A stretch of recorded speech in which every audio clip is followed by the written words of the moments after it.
예배 시작하겠습니다. 성도 여러분 잘 지내고 계신가요? 확진자 숫자가 매일 늘어나고 있고 또 우리 가운데 불안감이 있지만 이 예배를 통해 또 하나님의 평강이 우리 가운데 임하기를 간절히 소원합니다. 그런 마음으로 이 시간 예배합니다 댓글 남겨주시고 함께 마음을 모아 우리 예배하도록 하겠습니다. 우리 찬양하도록 하겠습니다.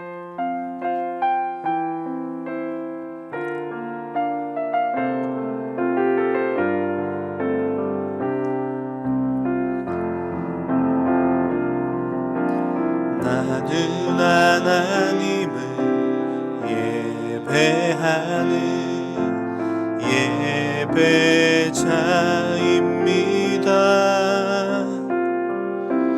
내가 서 있는 곳 어디서나 하나님을 예배합니다. 내 영혼 거룩한 은혜를 향하여 내 마음 완전한 하나님 향하여 이곳에서 바로 이 시간 하나님을 예배합니다. 나는 하나님을 예배하는 나는 하나님을 예배하는 예배자입니다.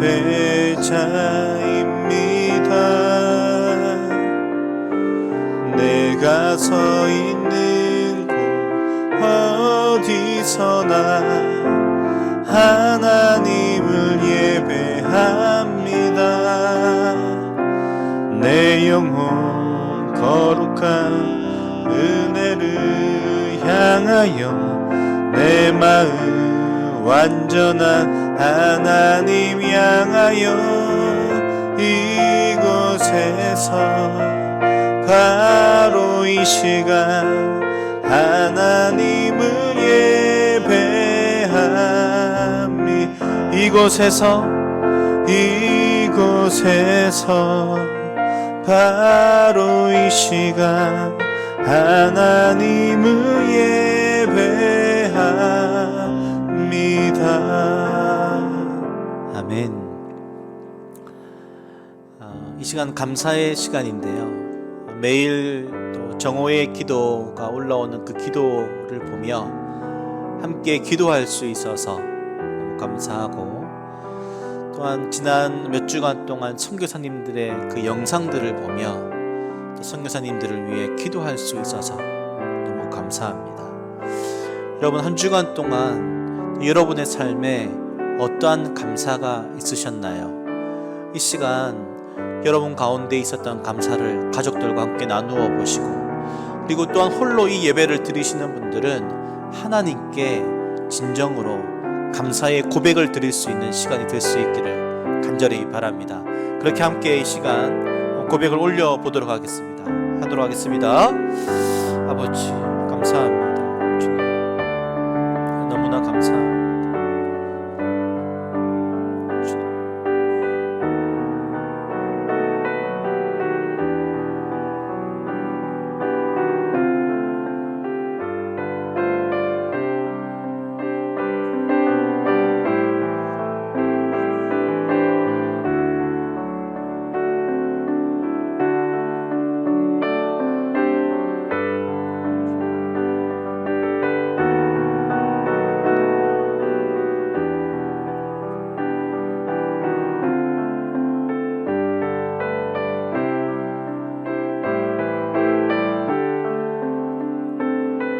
우리 감사의 마음을 모아서 함께 사도신경을 고백하시도록 하겠습니다.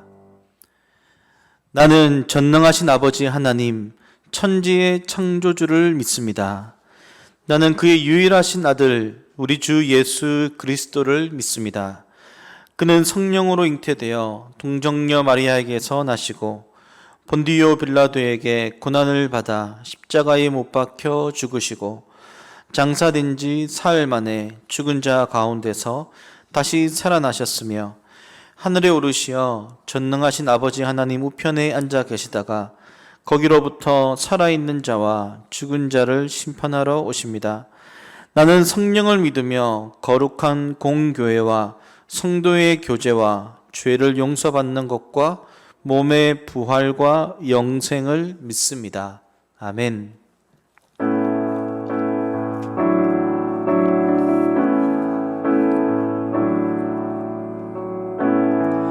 하늘의 문을 여소서, 이곳을 주목하소서.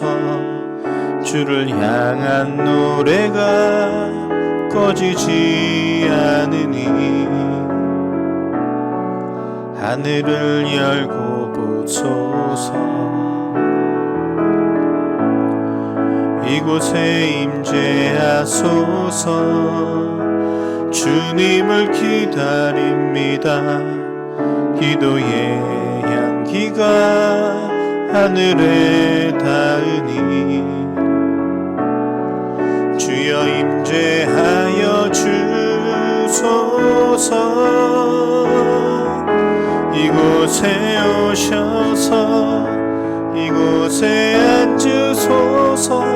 이곳에서 드리는 예배를 받으소서.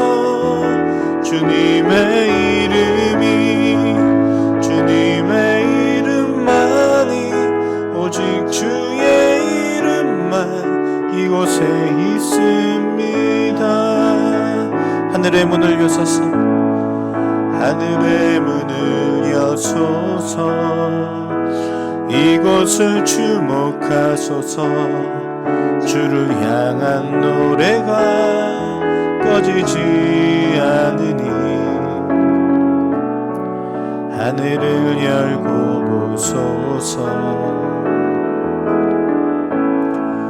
이곳에 임재하소서. 주님을 기다립니다. 기도의 향기가 하늘에 닿으니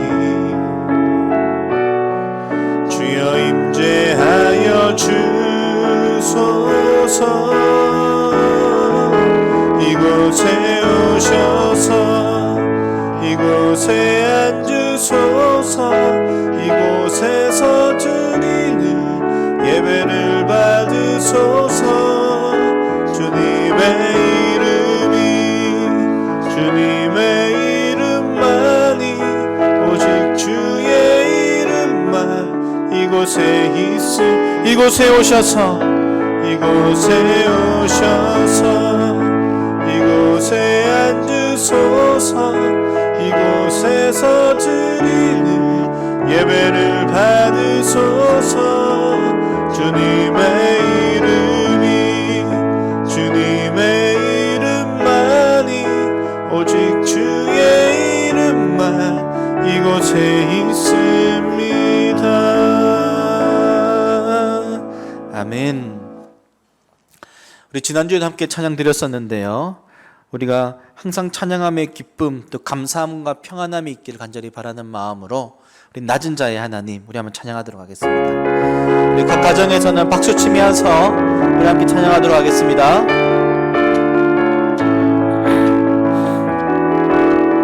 나의 가장 낮은 마음, 주님께서 기뻐하시고 작은 일에 큰 기쁨을 느끼게 하시는도다.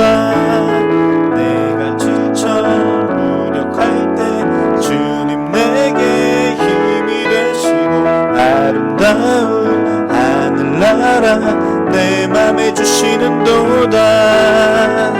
우리에게 축복하신 하나님 사랑, 낮은 자를 높여주시고 아름다운 하늘나라 허락하시고 내 모든 것 예비하시네. 찬양함의 기쁨은 감사함의 평안은 강구함의 하나님 알도록 하셨네. 우리 처음부터 다시 찬양합시다. 나의 가장 낮은 마음 주님께서 기뻐하시고 작은 일에 그 기쁨을 느끼게 하시는도다. 내가 지쳐 무력할 때 주님 내게 힘이 되시고 아름다운 하늘나라 내 맘에 주시는도다. 우리에게 축복하신 하나님 사랑 낮은 자를 높여주시고 아름다운 하늘나라 허락하시고 내 모든 것 예비하시네. 찬양함의 기쁨은 감사함의 평안을 강구함의 하나님 알도록 하셨네. 찬양함의 기쁨을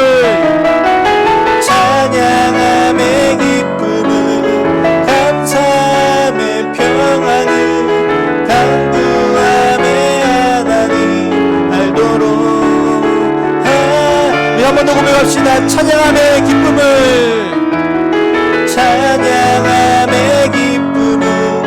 감사함의 평안을 강구함의 하나님 알도록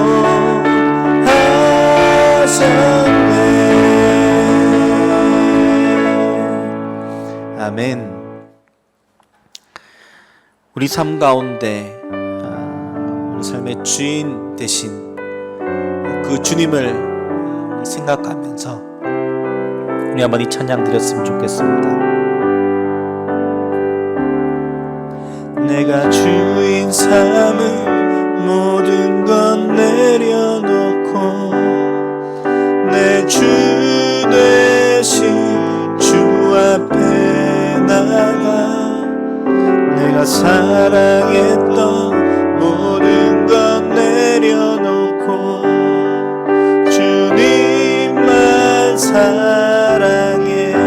내가 주인 삼은 모든 건 내려놓고 내 주 되신 주 앞에 나가 내가 사랑했던 모든 건 내려놓고 주님만 사랑해. 주 사랑 거친 풍랑에도 깊은 바다처럼 나를 잠잠케 해. 주 사랑 내 영혼의 반석 그 사랑 위에 서리. 주 사랑 거친 풍랑에도 깊은 바다처럼 나를 잠잠케 해. 주 사랑 내 영혼의 반석 그 사랑 위에서 우리 한 번 더 고백합시다. 주 사랑 거친 풍랑에도 깊은 바다처럼 나를 잠잠케 해. 주 사랑 내 영혼의 반석 그 사랑 위에 서리.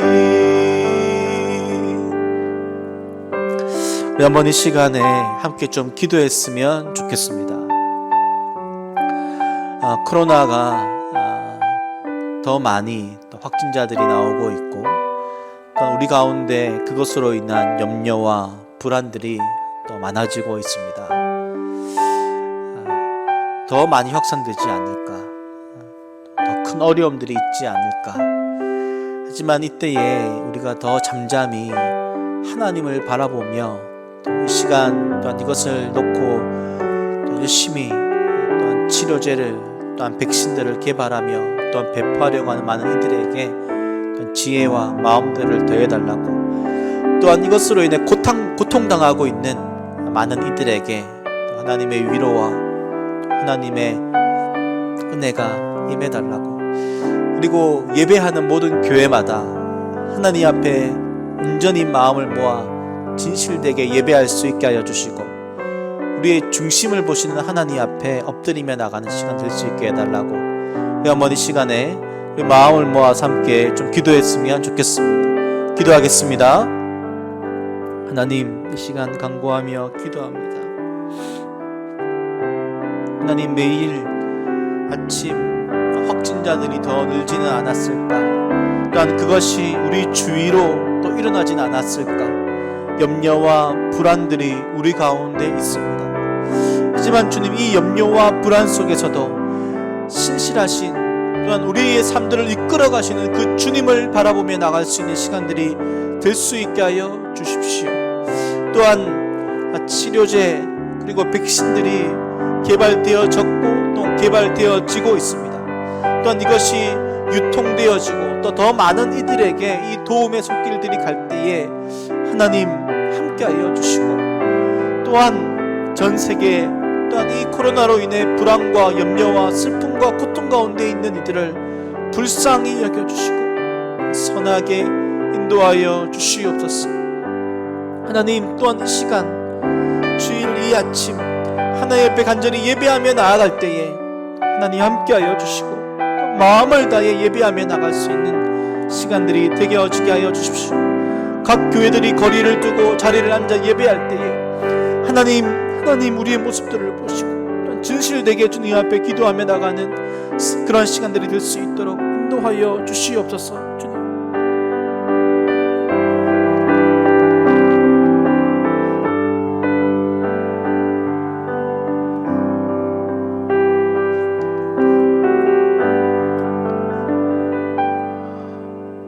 코로나19를 위한 중보기도 142일차 한보은 집사님의 기도입니다. 기적을 받고 그 기적을 잊고 살다가 다시 기적을 바라는 저를 용서하여 주세요. 주님이 나에게 따뜻하고 큰 기쁨으로 찾아와 주셨을 때의 전제와 요건은 모일 수 있는 교회가 있고 코로나가 없던 시절이 아니라 오로지 나의 믿음 그리고 주님을 보고 싶어 했던 순수한 마음이었음을 압니다. 손꼽아 기다리던 여름 성경학교, 그리고 문학의 밤, 크리스마스 예배, 송구영신 예배, 이런 교회의 모습이 지체의 모임이라는 더 큰 기쁨과 설레임으로 다가오는 것은 사실이지만, 진짜 주님이 나의 마음에 따뜻함으로 오셨던 그 순간, 그 시기는 교회의 행사와 모임이 아니라 매일 주셨던 말씀과 기도, 가장 큰 슬픔이라고 느끼며 혼자 있을 때 나만이 아는 주님과의 묵상의 시간이었음을 기억합니다. 주님과 멀어졌을 때 느꼈던 편안함과 행복은 가짜이며 이 행복이 내 마음의 죄책감으로 변하길 기도합니다. 지금 혼란의 이 시기, 혼자 있을 때의 시간이 말씀과 기도, 그 묵상의 시간으로 변화되어 이 시기를 버텨내길 간절히 기도합니다. 세계 모든 역사에 남을 이 시기가 결국 시간이 해결해줬다는 결론이 아닌 주님을 찾았기 때문이라는 스스로의 결심이 있을 수 있도록 기도합니다. 우리의 슬픔이 깊으면 깊을수록 믿음의 큰 근심으로 다가와 주시는 주님의 손을 못 본 척하지 않고 꼭 잡길 원합니다. 이 시기를 이겨내야 하는 우리 한 명 한 명 개인의 믿음 회복을 위하여 기도드립니다.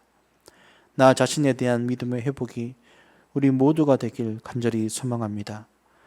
어린 아이와 같은 믿음을 위해 노력하고 기대하며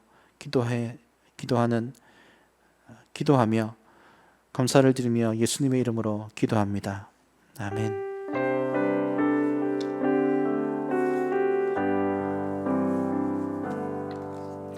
오늘 우리에게 주신 말씀은 누가복음 4장입니다.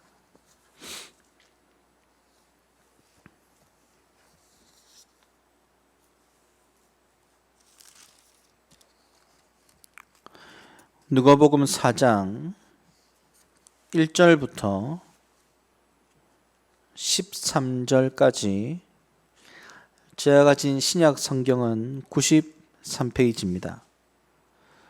누가복음 4장 1절부터 13절까지 말씀을 함께 읽도록 하겠습니다. 예수께서 성령의 충만함을 입어 요단강에서 돌아오사 광야에서 40일 동안 성령에게 이끌리시며 마귀에게 시험을 받으시더라. 이 모든 날에 아무것도 잡수시지 아니하시니 날수가 다함에 줄이신지라. 마귀가 이르되 내가 만일 하나님의 아들이여든 이 돌들에게 명하여 떡이 되게 하라. 예수께서 대답하시되 기록된 바 사람이 떡으로만 살 것이 아니라 하였느니라. 마귀가 또 예수를 이끌고 올라가서 순식간에 천하만국을 보이며 이르되 이 모든 권위와 그 영광을 내가 내게 주리라. 이것은 내게 넘겨준 것이므로 내가 원하는 자에게 주노라. 그러므로 내가 만일 내게 절하면 다 내 것이 되리라. 예수께서 대답하여 이르시되 기록된 바 주 너의 하나님께 경배하고 다만 그를 섬기라 하였느니라. 또 이끌고 예루살렘으로 가서 성전 꼭대기에 세우고 이르되 내가 만일 하나님의 아들이여든 여기서 뛰어내리라. 기록되었으되 하나님이 너를 위하여 그 사자들을 명하사 너를 지키게 하시리라 하였고 또한 그들이 손으로 너를 받들어 내 발이 돌에 부딪히지 않게 하시리라 하였느니라. 예수께서 대답하여 이르시되 주 너의 하나님을 시험하지 말라 하였느니라. 마귀가 모든 시험을 다 한 후에 얼마 동안 떠나니라. 아멘.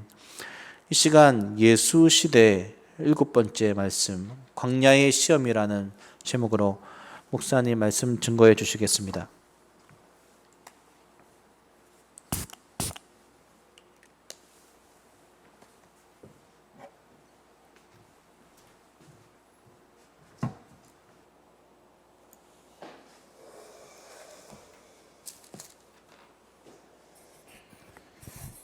반갑습니다. 한 주간 동안 잘 지내셨습니까?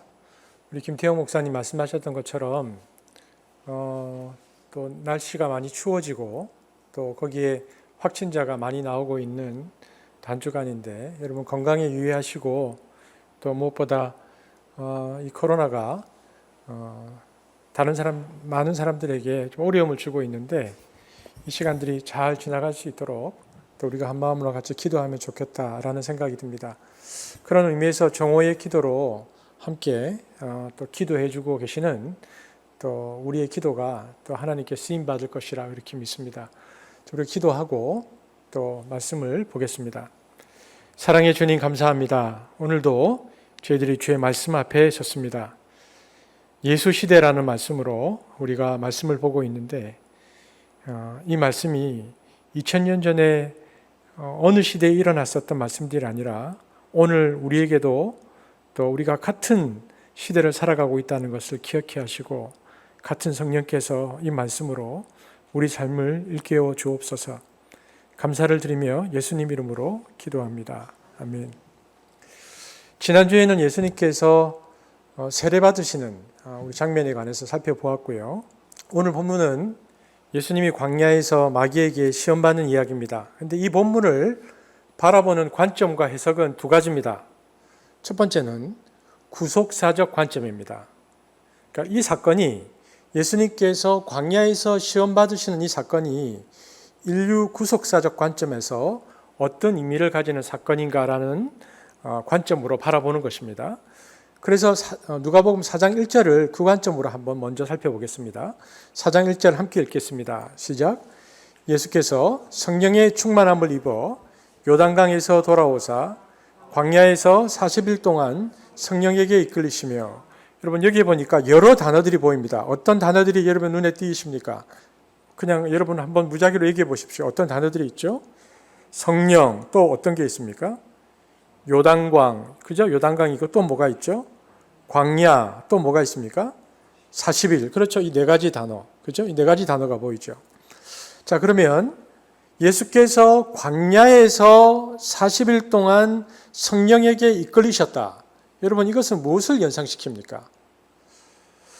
이것은 그렇죠. 출애굽 1세대가 광야에서 40년 동안 여행하면서 가나안 땅에 들어가는 사건과 대비가 되는 사건입니다.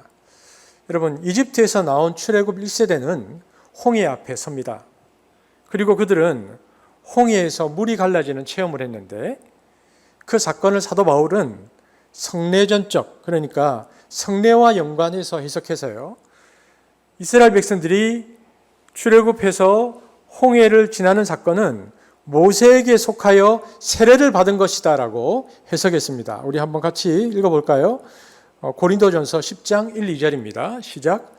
형제들아, 나는 너희가 알지 못하기를 원하지 아니하노니 우리 조상들이 다 구름 아래에 있고 바다 가운데로 지나며 모세에게 속하여 다 구름과 바다에서 세례를 받고 그러므로 홍해에서 이스라엘이 출애굽한 이스라엘이 세례를 받고 광야로 나온 것처럼 예수님도 요단강에서 세례를 받고 광야로 나오셨다. 즉 누가복음 4장 1절이 예수께서 성령의 충만함을 입어 요단강에서 돌아오사 광야에 가서 시험을 받으셨다. 이 두 사건이 대비가 되는 사건이라는 것입니다.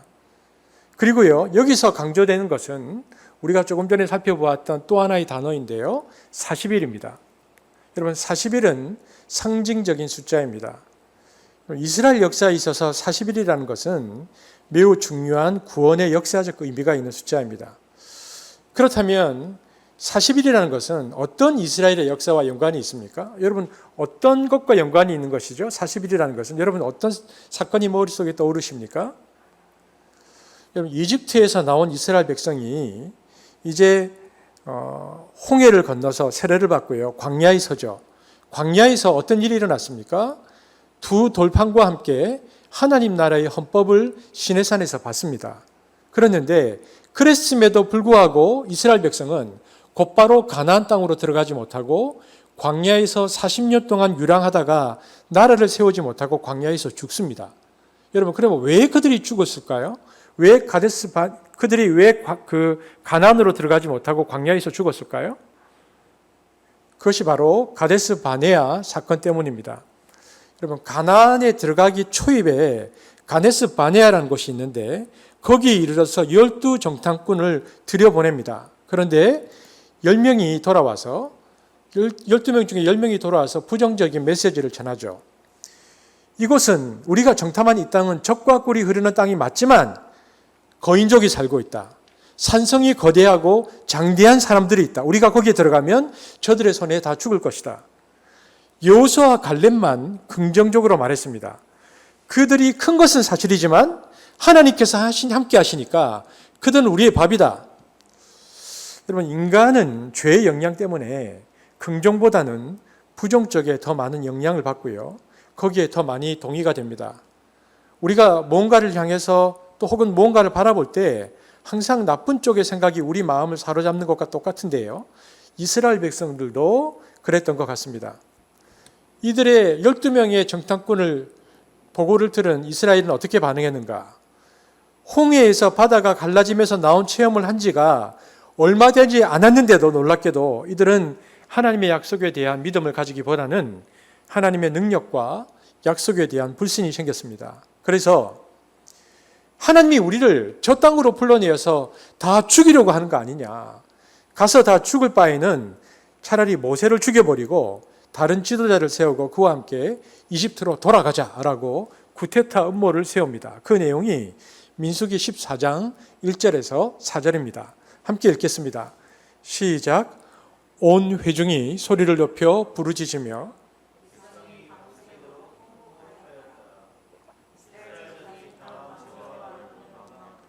온 회중이 그들에게 이르되 우리가 애굽 땅에서 죽었거나 이 광야에서 죽었으면 좋았을 것을 어찌하여 여호와가 우리를 그 땅으로 인도하여 칼에 쓰러지게 하려 하는가? 사로잡히리니 애굽으로 돌아가는 것이 낫지 아니하랴. 이에 서로 말하되 우리가 한 지휘관을 세우고 애굽으로 돌아가자 하며. 여러분, 이것은 하나님의 인도와 그리고 하나님의 다스림에 대한 반역 행위였습니다. 이것은 하나님에 대한 구테타였죠. 즉 그들은 하나님의 나라를 거부하고 있었습니다. 아브라함으로부터 약속하셨던 그 하나님의 나라, 근데 이스라엘 백성들은 가데스 바네아에서 그 하나님의 나라를 거부하고 있습니다. 하나님이 진노하셨죠. 그래서 하나님께서 모세에게 이렇게 말씀하셨습니다. 이 세대는 이렇게 패역하고 반역하니 이 세대를 데리고 가나안 땅에 들어가서 내가 나의 나라, 하나님 나라를 세울 수 없다라고 말씀하십니다. 왜냐하면 그들은 하나님의 통치, 하나님의 다스림에 반역했기 때문이죠. 그래서 그 진노의 결과는요, 정탐한 하루를 1년으로 계산해서 40년 동안 이스라엘 백성이 가나안 땅에 들어가지 못하고 광야에서 방황하다가 불신앙으로 완악했던 그 1세대는 모두 광야에서 죽을 것이다. 그리고 홍해 체험도 못 해보았고 이런 불평 당사자도 아닌 광야에서 태어난 2세대가 나중에 요단강을 건너 가나안 땅에 들어갈 것이다. 하나님께서 그렇게 말씀하셨습니다. 그래서 가데스 바네아에서 불평했던 홍해를 경험한 출애굽 1세대는 40년 동안 모두 광야에서 죽습니다. 그리고 1세대 중에 오직 여호수아와 갈렙만 살아남습니다. 그리고 광야에서 태어난 2세대가 다 무리를 이루어서 또다시 가나안 땅에 들어갈 준비를 하는 시간이 되었습니다. 40년이 지난 거죠. 이번에는 하나님이 그들을 홍해가 아니고 요단강 앞으로 데려갑니다. 의도성이 있었죠. 왜냐하면 홍해 사건을 재현하기 위해서입니다. 그래서 그들의 아버지와 할아버지로부터 들었던 홍해를 가르고 나온 하나님의 권능이 정말 역사적 사실이라는 믿음을 다시 한번 광야의 2세대로 하여금 경험케 함으로써 그들이 믿음을 가지고 가나안 땅에 진입하고 가나안 땅을 정복하기 위하여 하나님께서 홍해의 사건을 다시 재현하셨습니다. 그런데 이 요단강 앞은요, 모압 평지라는 평야 지대입니다. 광야 2세대가 요단강 앞에 다 섰습니다. 모압 평지에 모였죠. 근데 그때 다 모여서 이스라엘이 하나님께 다시 한번 예배를 드리고, 그리고 하나님께서 아브라함에게 주셨던, 그리고 하나님께서 모세에게 주셨던 그 언약을 주장하면서 가나안 땅으로 다시 40년 만에 감격스럽게 그 2세대가 들어가려고 할 때 모세가 그 2세대 이스라엘 앞에서 지난 40년간의 시간을 회고하는 마지막 고별 설교를 합니다. 모세가 그 자리에서 3편의 설교를 하는데요, 그 3편의 설교가 신명기입니다. 모세가 그 고별 설교를 하면서 이렇게 얘기하죠.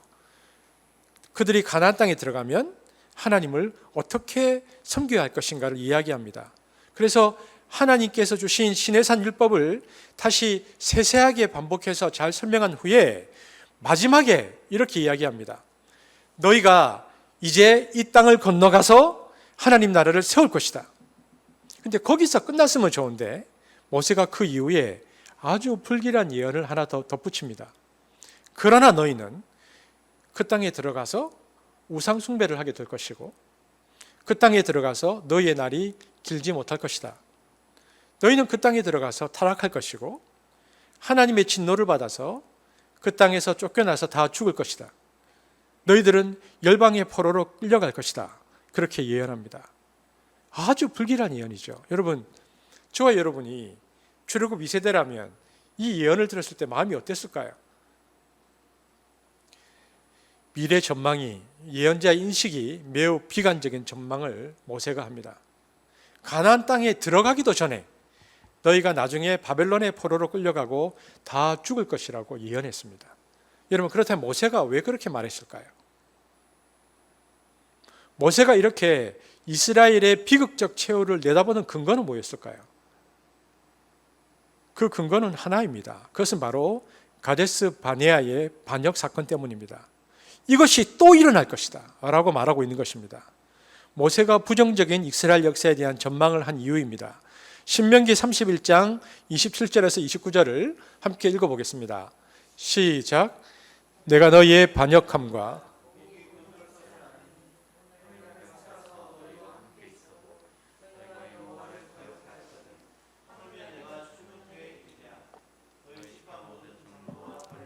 내 앞에 모으라. 내가 이 말씀을 그들의 귀에 들려주고 내가 알거니와 내가 죽은 후에 너희가 스스로 부패하여 내가 너희에게 명령한 길을 떠나 여호와의 목전에 악을 행하여 너희의 손으로 하는 일로 그를 경노하게 함으로 너희가 후에 재앙을 당하리라 하니라. 여러분, 오늘 이 신명기 31장에서 뭐라고 말합니까? 모세가 말하는 거죠. 내가 너희와 40년을 이렇게 있었어도 너희가 번번이 시험에 들어서 하나님을 불신하고 원망했지 않느냐. 하물며 내가 떠난 다음에는 너희가 어떻게 될 것인지 너무 뻔하다. 너희는 반드시 망할 것이다. 그렇게 말하고는 모세가 죽어버립니다. 그러므로 이 가데스 바네아 사건은요, 단회적인 사건이 아니라는 것입니다. 성경을 보면 이 가데스 바네아 사건은 1차적으로는 1세대, 그러니까 출애굽 1세대의 광야 40년의 유랑의 이유였고요. 그것이 기초가 되어서 가나안에 들어가서 이루어질 이스라엘 왕국사가 또다시 멸망으로 끝날 것을 얘기해주는 매우 중요한 패러다임, 법례적 모델입니다. 계속해서 가데스 바네아의 사건이 그곳에서 반복해서 일어날 것이다. 모세가 그 예언을 하고 죽는다는 것입니다. 여러분, 우리가 성경을 아는데 그 이후에 어떻게 되었습니까? 그 이야기를 신명기에서 모세가 하는데요, 이 예언이 불행히도 어떻게 됩니까? 들어맞습니다. 가나안 땅에 들어가서 사사시대를 거쳐서 400년 뒤에 사울과 다윗의 시대를 지나죠. 그래서 군주제로서 이스라엘 국가가 완성이 됩니다. 400년 만에. 그리고 마침내 400년 만에 그 가나안의 7 족속들이 다 이제 정복되죠. 그리고는 사울과 다윗의 시대를 지나서 누구 시대가 옵니까? 솔로몬의 시대를 지나서 그 다음엔 어떤 시대가 오죠? 남북이 분열되는 시대가 오는데요. 특별히 남북의 분열 시대 가운데 성경에 보면 아주 주목하고 있는 어떠한 시대가 나옵니다. 그것이 북이스라엘의 아합과 이스벨이라는 악한 군주가 드디어 나타납니다. 여러분, 아합과 이스벨은 제가 예수 시대 때 몇 번 더 언급할 사람들인데요, 이것은 아주 중요한 의미가 있습니다. 그런데 아합과 이세벨의 악한 군주가 나타났을 때 하나님께서 한 선지자를 들어 쓰십니다. 누가 나타납니까? 아합과 이세벨 시대에 나타난 선지자 엘리야라는 선지자가 등장합니다. 그런데 이 엘리야라는 선지자가 등장해서 갈멜산에서 우상 숭배자들과 싸우죠. 그래서 누가 이깁니까? 엘리야가 이겼죠. 그런데도 이세벨이 완악해서 회개를 안 합니다. 오히려 엘리야를 죽이려 하죠. 그때 엘리야가 어떤 행동을 합니까? 아주 상징적인 행동을 합니다. 우선 이스라엘 땅을 벗어납니다. 그래서 브에셀바, 그러니까 위에서부터 이스라엘 남북 끝 브에셀바, 그러니까 네게부 사막으로 들어가는 남북 국경 초입 도시로 갑니다. 그러니까 국경을 벗어났어요. 그러니까 국경을 벗어났기 때문에 이세벨에게서 암살당할 위험은 사라졌죠. 그리고는 그까지 도망가서 엘리야가 지쳐서 로뎀 나무 밑에서 쓰러집니다. 그때 하나님께서 천사를 보내서 물과 떡을 주죠. 그리고는 먹고 힘이 불끈 솟습니다. 그래서 그 힘으로 엘리야가 뭘 합니까? 다시 40일을 주파해서 광야를 건너갑니다. 다시 40일을 주파해서 광야를 건너가서 어디에 갑니까? 모세가 십계명을 받았던 시내산의 바위틈으로 들어갑니다. 이때 이게 호렙산 동굴에 들어갔다라고 되어 있는데요, 열왕기상 19장 8절에서 9절 함께 읽어보겠습니다. 시작. 이에 일어나 먹고 마시고 그 음식물의 힘을 의지하여 엘리야가 그곳 굴에 들어가 거기서 머물더니, 여러분 보십시오. 국경을 넘어서 로뎀 나무 밑에 있다가 하나님께서 먹이시는 힘을 얻고요, 40일 동안 광야를 지나서 어디에 갔는가? 여기 보면 산 호렙에 이르렀다. 그리고 그 굴에 들어갔다. 여러분, 호렙산 동굴이라는 이 단어와 모세가 시내산에서 하나님께 두 돌판을 다시 받았던 바위틈이 히브리어로 같은 단어입니다. 그러니까 지금 엘리야가 모세가 십계명을 받았던 그 자리에 다시 딱 선 겁니다. 40일 주파에서 다시 모세가 십계명을 받았던 그 자리에 엘리야가 섭니다. 그리고는 하나님께 모세가 언약의 돌판을 받았던 그 자리에 엘리야가 딱 서서 무슨 말을 합니까? 하나님께 이스라엘을 고발합니다. 하나님, 쟤네들 우상 숭배가 너무 심합니다. 주님의 제단을 다 헐어버렸습니다. 그리고 마지막 선지자인 나까지도 주기로 했습니다. 오직 나만 남았습니다라고 하나님께 이스라엘을 고발합니다. 열왕기상 19장 10절 함께 읽겠습니다. 시작. 그가 대답하되 내가 만군의 하나님 여호와께 열심히 유별하오니 이스라엘 자손이 칼로 주의 선지자들을 죽였음이오며.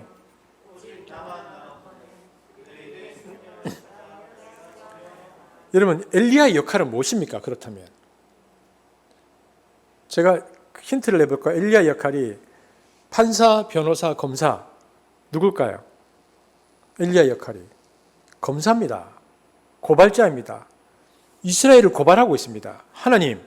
그러니까 모세는 시내산에서 법을 받은, 법을 선포한 법 제정자이고, 엘리야는 그 자리에 있어서 하나님, 모세의 예언대로 이스라엘이 이 법을 다 어겼습니다. 언약을 깨뜨렸습니다라고 고발하는 검사의 자리에 딱 섭니다. 같은 자리에서. 그 자리에서 모세는 법을 선포했고요. 모세는, 엘리야는 이들이 이 법을 지키지 않았다고 고발하고 있습니다. 그러자 하나님이 이스라엘을 심판하시겠다고 세미한 음성으로 말씀을 하십니다. 그 결과 어떻게 됩니까? 북이스라엘은 아수르에게, 남유다는 바벨론에게 포로로 끌려가죠. 근데 여기서 중요한 건 뭐냐면 40일입니다. 엘리야가 주신 물과 떡을 먹고 광야를 40일 동안 주파했다. 여러분, 이것은 아주 상징적인 사건입니다. 뭐냐면 엘리야가 이 주파한 그 40일은 이스라엘의 광야 40년을 거꾸로 돌아가서, 그러니까 우리로 따지면 타임머신을 타고 거꾸로 돌아가서 옛날 모세가 언약을 준 그 자리로 시간을 거꾸로 돌려놓는 겁니다. 그래서 엘리야가 주파한 40일은 이스라엘의 광야 40년과 같은 의미입니다. 일종의 리셋입니다. 컴퓨터로 따지면 다시 포맷하는 것과 같습니다. 엘리야가 다시 포맷하고 있습니다. 보십시오. 모세는 시내산에서 하나님과 십계명의 언약을 세운 사람이죠. 그러니까 언약의 설립자이죠. 그리고 언약이 파괴된 것을 그 호렙산에서 고발하고 있는 엘리야. 그리고 그 언약을 다시 완성하고 회복하러 오신 예수가 어디서 만납니까? 변화산에서 만납니다. 변화산에서 이 세 분이 만나는데, 그때가 예수님이 십자가에서 못 박히시기 위해 마지막 예루살렘의 여행을 떠나기 직전인데, 그 호렙산에서 예수님이 예루살렘에서 출애굽할 것을 의논하시더라라고 이렇게 되어 있습니다. 누가복음 9장 30절 31절 한번 같이 읽어볼까요? 시작. 문득 두 사람이 영광 중에 나타나서 장차 예수께서 예루살렘에서 별세하실 것을 말할세. 여기 보세요. 문득 두 사람이, 이 두 사람이 누굽니까? 모세와 엘리야, 법 제정자 모세, 그리고 고발한 엘리야가 딱 나타납니다. 그리고 예수님께서 이제 이걸 고발한 것을 이제 해결하기 위해서 예루살렘에서 별세하실 것을 말하는데, 여기 별세로 번역된 단어가 엑소돈이라는 단어인데요. 이 단어의 원형은 엑소도스로서 무엇으로부터 벗어남을 가리키는 단어와 똑같은 겁니다. 그러니까 뭐냐면 이것은 동시에 이스라엘 백성의 출애굽을 뜻하는 것과 똑같습니다. 그러니까 예수님께서 다시 법을 제정한 모세, 그리고 고발한 엘리야, 그 자리에 서서 다시 새로운 출애굽을 할 거다. 예수님께서 이제 첫 번째 출애굽에서 실패했지만 다시 새롭게 출애굽을 할 거다라고 그 자리에서 서서 얘기하고 있는 장면이 바로 이 세 사람이 만나서 얘기하고 있는 변화산의 사건입니다. 그래서 히브리서 11장에 이 얘기를 하고 있죠. 새로운 출애굽, 새로운 하나님의 나라를 세우기 위한 엑소도스를 위하여 예수님께서 예루살렘에서 별세하실 것을 그들이 의논했다라고 히브리서에서도 설명해 주고 있습니다. 즉 출애굽기 12장 3절에 보면은 어린 양이 죽어서 그 피를 문설주에 바른 것으로 출애굽이 시작된 것처럼 예수님께서 십자가에서 죽으시는 것으로 다시 제2의 출애굽, 영적 출애굽, 새로운 출애굽, 예수님이 죽으심으로 모든 이들이 구원받는 새로운 출애굽이 시작되었다는 것을 이 세 분이 변화산에서 나누었다, 이야기를 했다라고 성경이 말하고 있는 것입니다. 그리고 예수님은 그때 예루살렘에서 죽기로 결심하시죠. 예수님이 가시는 그래서 예루살렘의 그 길은 하나님 나라를 세우는 여정으로 들어가게 되는 것이라는 것을 그곳에서 세 분이 이야기하셨다는 것을 알 수 있습니다. 그래서 예수님이야말로 이 구약의 40년을 회복하실 구속 사역의 새로운 전환점을 놓으실 분인데, 이분이 갈보리에서 승리하시기 전에 무엇을 먼저 하셨는가? 뭘 하셨다고 되어 있죠? 광야에서 시험을 받으셨다. 그러므로 이 광야 40일은요, 단순한 시험의 배경이 아니라 새로운 출발을 알리는 메시지라는 것입니다. 예수님의 광야 40일의 의미는 그냥 예수님께서 40일 동안 40일의 시간을 보내셨다는 것이 아닙니다. 새로운 출발, 새로운 시대의 출발을 알리는 메시지가 그 40일의 의미 안에 들어있는 것이죠. 그러므로 예수님이 광야 40일의 기간 동안 마귀에게 승리하심은 첫 이스라엘이 광야 40년에 실패하여 그 나라를 들어가지 못했고, 그것의 이유가 되어서 가나안 땅에 들어가서 또다시 실패한 구약의 그 하나님의 나라와는 달리 예수님에 의해서 이루어지는 신약시대의 하나님의 나라는 영원히 승리할 것을 미리 보여주는 사건이 광야 40일 동안에 마귀로부터 승리하는 사건이다. 성경이 우리에게 그것을 말해주죠. 그래서 예수님의 40일이라는 광야의 사건은 모세의 실패와 또 이스라엘의 군주국가, 그리고 하나님 나라의 실패를 회복하고 만회하고 완성하기 위한 새로운 40일이었다. 여러분, 이것은 매우 중요한 것입니다.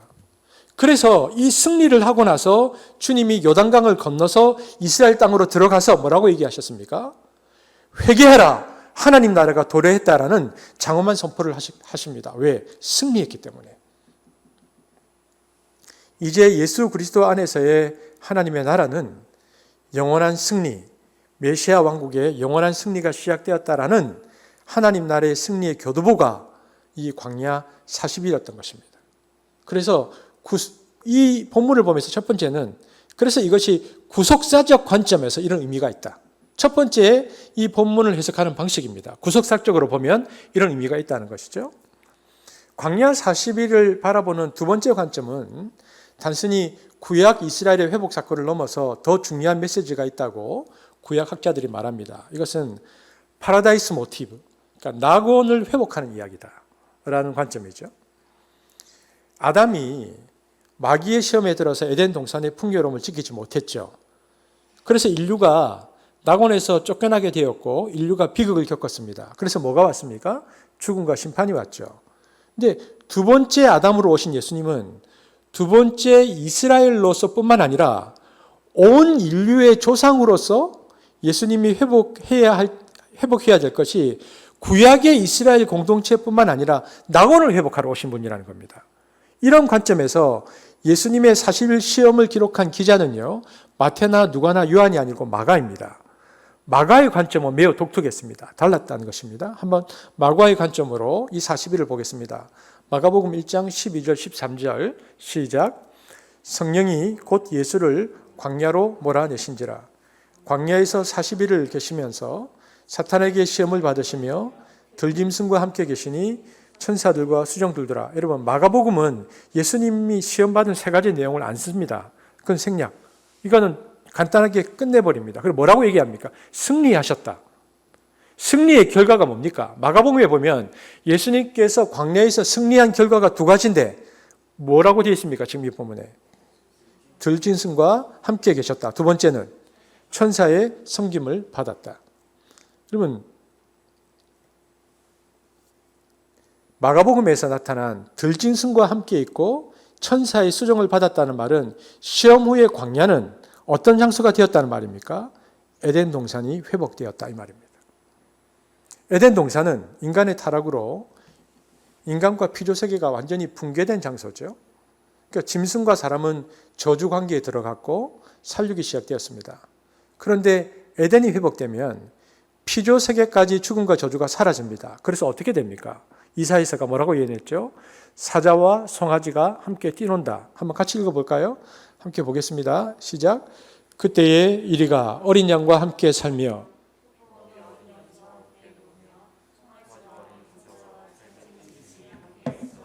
어린아이에게 끌리며 암소와 곰이 함께 먹으며 그것들의 새끼가 함께 엎드리며 사자가 소처럼 풀을 먹을 것이며 젖 먹는 아이가 독사의 구멍에서 장난하며 젖된 어린아이가 독사의 굴에 손을 넣을 것이라. 이것이 이사야가 예언한 하나님의 나라의 회복입니다. 이것은 한마디로 뭡니까? 에덴 동산의 회복이고 인간과 피조 세계가 회복된다는 것입니다. 그런데 예수님이 광야에서 이기시자 바로 이 에덴이 회복되었다. 이것이 광야에서 들짐승과 함께 계셨다라는 표현의 메시지입니다. 그리고 천사가 수종들었다. 천사가 섬겼다라는 것은 뭡니까? 에덴 동산을 잃어버렸을 때 아담과 하와는 에덴에서 쫓김을 당하고 에덴 동산 앞에 누가 있습니까? 천사가 불칼을 들고 에덴 동산을 막았죠. 못 들어오게. 창세기 3장 14절 읽어보겠습니다. 시작.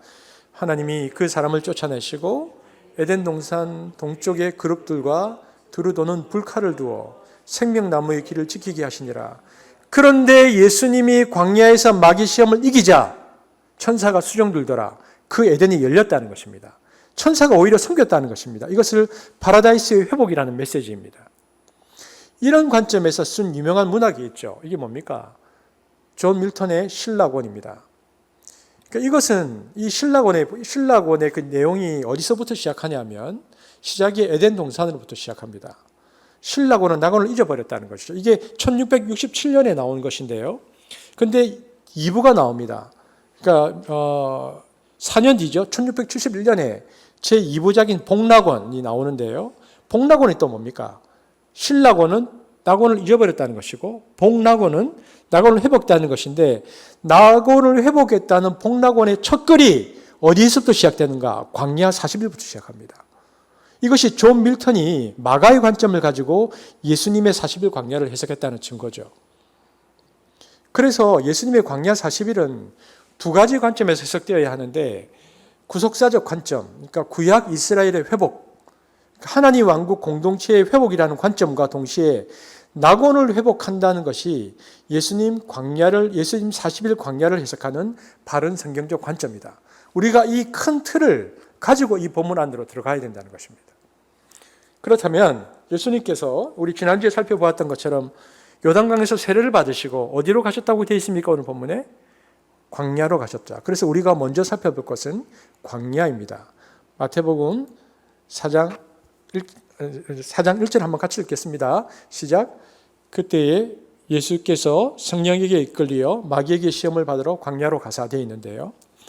여러분, 요단강에서 광야로 가셨다고 되어 있잖아요. 요단강은 제가 지도를 그동안 몇 번 보았는데 해저 400, 예루살렘은 해발 800, 그러니까 둘 사이의 표고차가 얼마나 됩니까? 1200m. 그러니까 그리고 올라가는 길은 가파르고 높습니다. 그러니까 이스라엘의 독특한 지형인데 그래서 위쪽으로 올라가면 가을 같고 아래쪽으로 들어가면 열대입니다. 그러니까 그만큼 이 표고차가 심한데 이 중간에 있는 산 중턱을 유대 광야라고 부릅니다. 돌이 엄청나게 많은 지역이죠. 예수님은 요단강에서 세례를 받으시고 성령에게 이끌려서 광야로 올라오십니다. 그러면 그렇다면 예수의 광야, 이 광야 40일은 무엇을 암시할까요? 제가 이제 두 가지 관점을 설명했으니까 여러분 한번 생각해 보세요. 예수님의 광야 40일은 무엇을 암시하는 것일까요? 이것은 옛 이스라엘이 광야에서 40년 동안 지났던 시간을 재현하는 것입니다. 여기서 예수님은 새 이스라엘입니다. 예수님의 인격과 삶은 그래서 단순히 개인의 삶이 아니라 이스라엘 모든 민족과 이후에 나타날 새 이스라엘의 원형입니다. 지금 그 모습으로 예수님께서 광야에 서신 것입니다. 그렇다면 이분이 40일 동안 광야에서 시험을 받는다는 것은 무엇을 의미합니까? 실패한 첫 이스라엘이 광야에서 40년 동안 행했던 일을 예수님께서 다시 회복하시는 것입니다. 새 이스라엘이 되어서. 그래서 그 자리에 서시는 것이죠. 그러면 예수님께서 광야에서 쓰셨는데요. 광야에 가실 때 어떻게 가셨습니까? 어떻게 가셨다고 되어 있죠? 성령에게 이끌리셨다. 새 이스라엘이 되셔서 40일 동안 시험을 받으시는데 성령에 이끌렸다고 되어 있습니다. 누가복음 4장 1절에 보니까 성령에게 이끌리시며. 여러분, 첫 이스라엘도 하나님께서 이끌어 가셨죠. 그래서 40년 동안 어떻게 이끌으셨습니까? 불기둥, 구름기둥, 만나 매출하기로 이끄셨죠. 예수님도 똑같이 성령에 이끌려서 광야로 가셔서 40일을 보내시는 것입니다. 똑같습니다. 그리고 40일 만에 마귀가 시험을 하는데 옛 이스라엘이 시험에 빠져서 가나안 땅에 들어가지 못하고 이것이 이스라엘 멸망의 근원이 되었는데 예수님이 똑같이 40일 만에 시험을 받으시는데 어떻게 됐습니까? 광야에서 거꾸로 마귀를 이기시죠. 이것은 매우 암시적인 사건입니다. 첫 이스라엘이 광야에서 실패한 것이 나중에 세워질 이스라엘 왕국의 멸망을 예언한 사건이라면 거꾸로 예수님의 승리는 이후에 시작될 예수의 하나님 나라가 계속해서 승리할 것이라는 것을 암시해주는 근거와 예표적 사건입니다. 그러니까 똑같은 일들이 그곳에서 일어나는 것이죠. 그래서 예수님이 광야에서 승리하시고 다시 이스라엘 백성 앞으로 나타나서 첫 번째 하신 메시지가 무엇입니까? 회개하라. 하나님 나라가 도래했다. 마가복음 1장 15절 함께 읽어보겠습니다. 시작. 이르시되 때가 찼고 하나님의 나라가 가까이 왔으니 회개하고 복음을 믿으라 하시더라. 이제 승리의 왕국이 들어오고 있다는 선언을 이 맥락의 40일 예수 광야의 시험이었다는 것입니다. 그러니까 여러분 예수님의 이 광야의 시험은 사실은 엄청난 것이죠. 예수님께서 인류가 태어나서 예수님이 오시기 전까지 그 모든 인류의 역사를 말하면서 이제는 승리의 왕국이 들어오고 있다라고 말씀하고 계시는 장면입니다.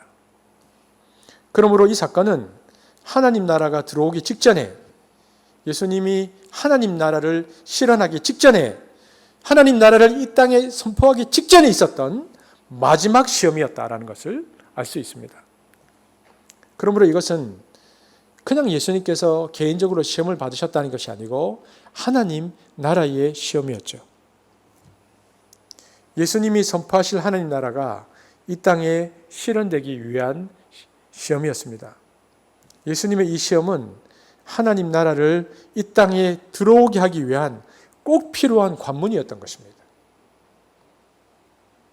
그러므로 예수님이 광야에서 40일 동안 계시면서 마귀에게 시험받아 승리한 이 사건은 하나님의 구속 역사에 있어서 가장 중요한 전환적인 사건입니다. 구약의 모든 패배가 뒤바뀌는 사건이고 하나님의 대역전이 시작되는 사건이 광야의 시험 사건이라는 것입니다. 그러므로 성경 전체에 있어서 가장 중요한 사건이 오늘 본문이라는 것을 우리는 알 수 있습니다. 여러분 그렇다면 40일 동안 예수님께서 시험 받으실 때에 예수님의 상태가 어땠는가? 우리는 예수님의 상태를 좀 살펴볼 필요가 있습니다. 누가복음 4장 1절 2절 함께 읽겠습니다. 시작. 예수께서 성령의 충만함을 입어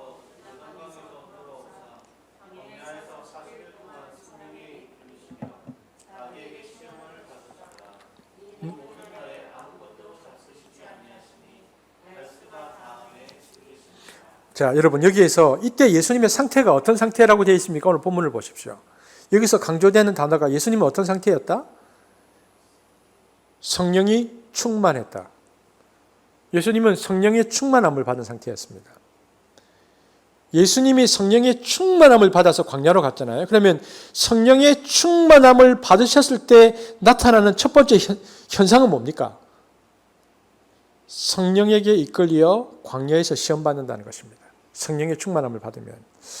여러분, 성령이 충만하면 마귀가 꼭 찾아옵니다. 그리고 여러분을 여러분의 인생 광야로 끌고 갑니다.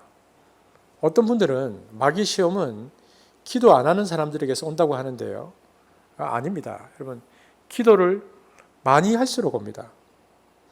지금 예수님의 지금 상태는요, 성령 충만한 상태입니다. 여러분, 그리고요, 이 시험이라는 것은요, 누구에게 나옵니다. 여러분, 신앙 좋은 사람에게는 안 오고, 신앙이 없는 사람에게는 온다. 그렇지 않습니다. 다 옵니다. 차이점은 뭡니까? 성령 충만하면 그 시험을 극복해서 이기는 거고, 성령 충만하지 않으면 시험에 빠지는 것입니다. 그래서 예수님이 베드로에게 뭐라고 말합니까? 시험에 들지 않도록 끼어 기도하라. 마태복음 26장 41절 함께 읽어보겠습니다. 시작. 시험에 빠지지 않도록 끼어서 기도하여라. 그래서 여러분 인생 광야는 이것은 필수 코스다. 그리고 늘 시험이 있다 생각하고 왜 나만 이렇게 인생이 고달플까? 왜 나만 이렇게 시험이 많을까 생각하면 안 됩니다. 그런데 아무리 생각해도 유독 나만 시험이 너무 많은 것 같다. 암만 생각해도 나는 정말 시험이 너무 많다. 그럼 이유가 뭘까요? 한 가지입니다. 뭡니까?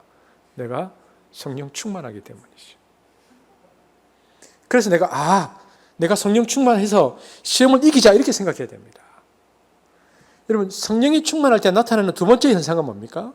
누가복음 4장 2절 읽어보겠습니다. 시작. 이 모든 날에 아무것도 잡수시지 아니하시니 날수가 다함에 줄이신지라. 자, 예수님이 40일 동안 배 고프셨다고 되어 있습니까? 아니라고 되어 있습니까? 배고프지 않았다. 이 본문을 보면 예수님은 배가 고팠지 않았습니다. 예수님이 그럼 언제부터 배가 고팠습니까? 이 본문에 보니까 날수가 다함에 줄이신지라. 그러니까 39일, 40일까지는 배가 안 고팠단 말입니다. 배가 안 고팠어요. 그런데 40일이 딱 끝나는 순간에 날수가 다함에 깊은 굶주림에 들어가셨다. 그럼 우리가 이렇게 생각해 볼 수 있죠. 어떻게 사람이 40일 동안 줄이지 않을 수 있을까? 성령께 충만함을 입어서 성령의 돌보심으로 40일의 굶주림을 극복할 수 있었다. 이렇게 성경이 말하고 있는 것입니다. 여러분, 이것은 어떤 사건을 예표하죠? 여러분, 이스라엘 백성이 40년 동안 광야의 여정을 지날 때 배가 고팠습니까? 안 고팠습니까? 그들은 잘 먹었습니까? 못 먹었습니까? 매일 잘 먹었죠. 왜입니까? 하나님께서 매일 만나를 주셨으니까. 그러니까 이스라엘이 광야에서 40년 동안 굶주림에 시달리지 않는 이유는 하나님이 특별하게 위로부터 하나님이 아침마다 만나 부패장으로 데리고 가는데 실컷 먹고 배불렀다는 겁니다. 40년 동안 이스라엘은 배고프지 않았습니다. 똑같은 원리를 주님이 겪으신 것이죠. 동일하게 예수님도 40일 동안 굶주리지 않았습니다. 그래서 주님이 40일 동안 성령의 특별한 역사로 굶주리지 않으셨기 때문에 나중에 마귀를 물리칠 때 예수님께서 뭐라고 말씀하십니까? 사람이 떡으로만 살 것이 아니라 할 때 그것은 주님이 이미 직접 체험한 겁니다. 사람이 떡으로만 살 게 아니다. 40일 동안 떡을 먹지 않아도 굶주림을 느끼지 않았고 죽을 것 같지 않았던 것입니다. 그러니까 예수님께서 마귀에게 사람이 떡으로만 살 게 아니다라고 말씀하신 거죠. 마태복음 4장 4절 한번 같이 읽어보겠습니다. 시작. 예수께서 대답하여 이르시되 기록되었으되